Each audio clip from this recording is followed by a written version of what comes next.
He birth of divination through a glass of water.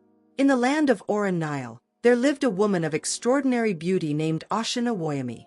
Renowned not only for her striking appearance but also for her profound spiritual gifts, Oshun was sought after by many powerful suitors. Despite their efforts, including the advances of the cunning and influential Eshu, she rejected all of them.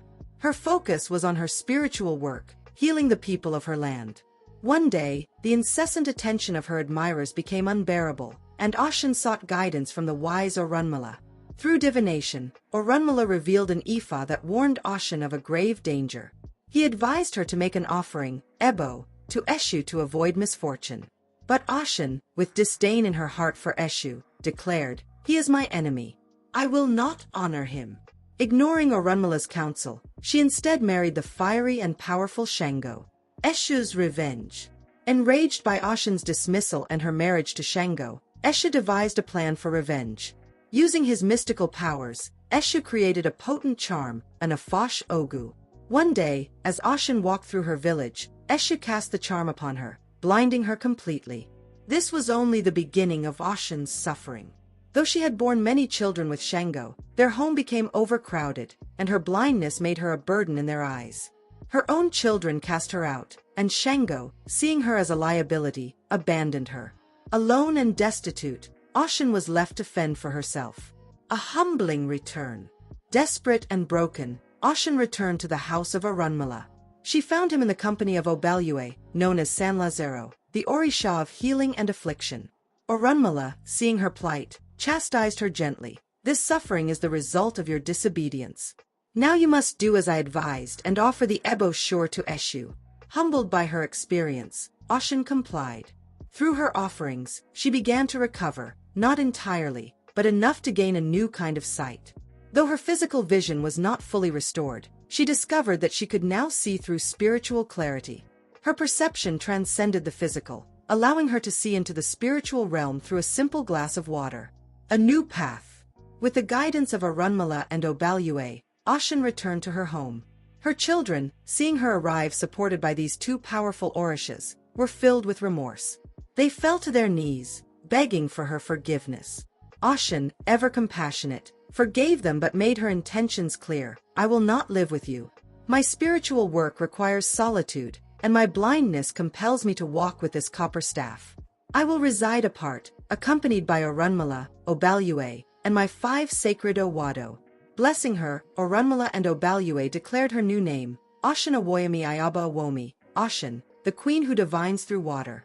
From that day forward, she used her spiritual sight, gazing into a glass of water to divine the future and guide those who sought her wisdom. A legacy of divine sight. This marked the birth of the sacred practice of water divination. Oshun Awoyemi carried her sacred tools in small jars, a stone of charity, coral, amber, jet, a small Ada Kiki blade, osun, obi motaweo, a hen's head, and sacred earth from her home. She lived between the domains of Orunmila and San Lazaro, always accompanied by a large vessel of water, blessed with river water, holy water, and well water, with a piece of alum stone within.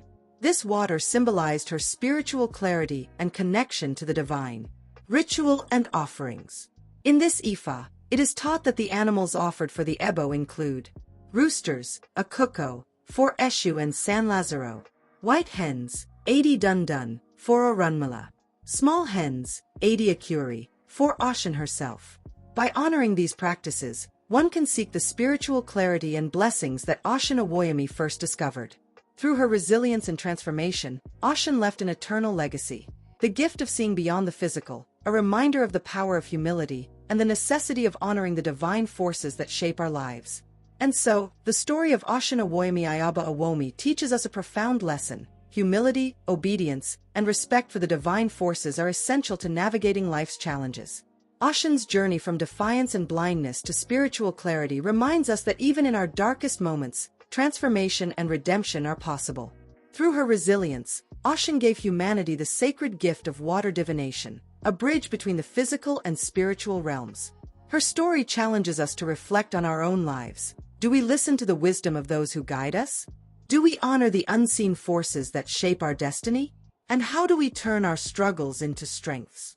Let this tale inspire you to embrace humility, seek wisdom, and trust in the power of divine guidance. Just as Oshun found clarity in the simplicity of a glass of water, may we all find ways to see beyond the surface and connect with the deeper truths of our lives. If this story resonated with you, don't forget to like, share, and subscribe for more captivating Yoruba tales and their timeless wisdom. Let's keep the tradition alive together. See you in the next video.